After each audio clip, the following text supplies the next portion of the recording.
Magandang umaga mga kahuan, narito na ating ulat panahon ngayong araw sa Pilipinas.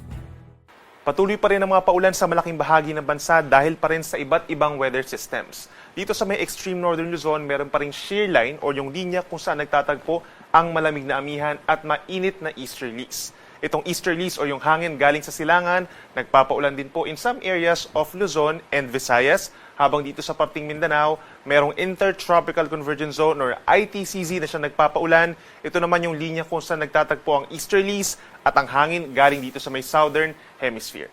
Base naman sa ating latest satellite animation, wala po tayong namamataang bagyo sa paligid ng Philippine Area of Responsibility at makakaapekto sa ating bansa hanggang sa susunod na linggo. Ngayong araw po, mataas pa rin ang tsansa ng ulan sa may eastern section of Luzon dahil pa rin yan sa shear line at easterlies. Kabilang ng Batanes, Cagayan, Isabela, pababa ng Aurora, and Quezon, meron tayong minsang malalakas na mga pag-ulan at mga thunderstorms, kaya't pag-ingat pa rin sa posibleng mga pagbaha at pagguho ng lupa. Dito naman sa natitirang bahagi ng Luzon, for Bicol Region, bago magtanghali, mataas po ang tsansa ng mga paulan dahil din sa easterlies, habang ang natitirang bahagi ng Luzon kabilang ang Metro Manila, bahagyang maulap at minsan maulap ang kalangitan umaga hanggang tanghali. Then pagsapit po ng hapon hanggang sa gabi, madalas makulimlim ang panahon at aasahan din po yung mga pag-ulan na usually nagtatagal lamang po ng 1 hanggang 2 oras. Sa Metro Manila, possible yung mga thunderstorms or mga pag-ulan between 2 to 5 p.m. gayon din sa mga nalalapit na lugar dito sa may Central Luzon and Calabarzon. And the temperature range is from 24 to 32 degrees Celsius, so medyo mainit sa tanghali, habang dito sa may Cordillera Region, kabilang ang Baguio City, may kalamigan pa rin between 16 to 23 degrees Celsius. Sa ating mga kababayan po sa malaking bahagi ng Palawan and Visayas, asahan pa rin yung fair weather conditions. Ibig sabihin po sa umaga, madalas maaraw naman po or bahagyang maulap ang kalangitan.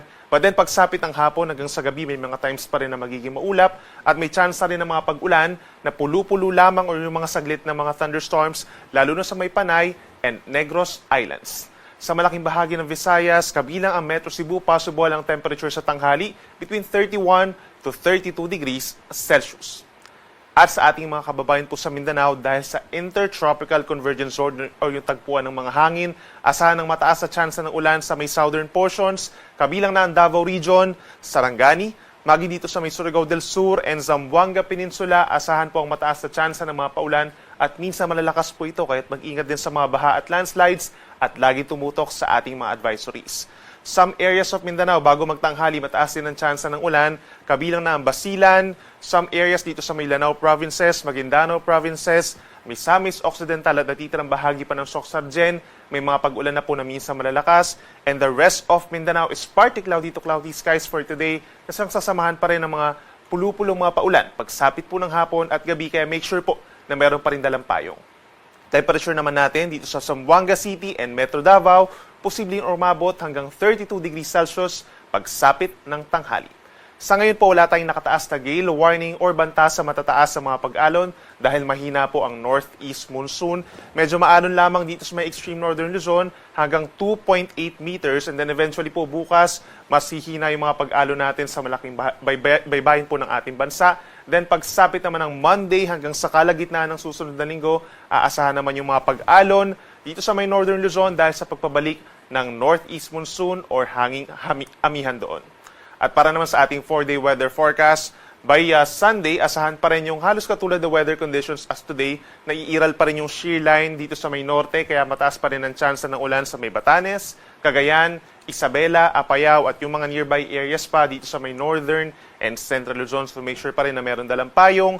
Habang ang natitirang bahagi ng bansa dahil sa easterlies, bahagyang maulap pa rin at minsan maulap ang kalangitan at sasamahan pa rin po ng mga pulupulong mga paulan at mga pagkildat pagkulog.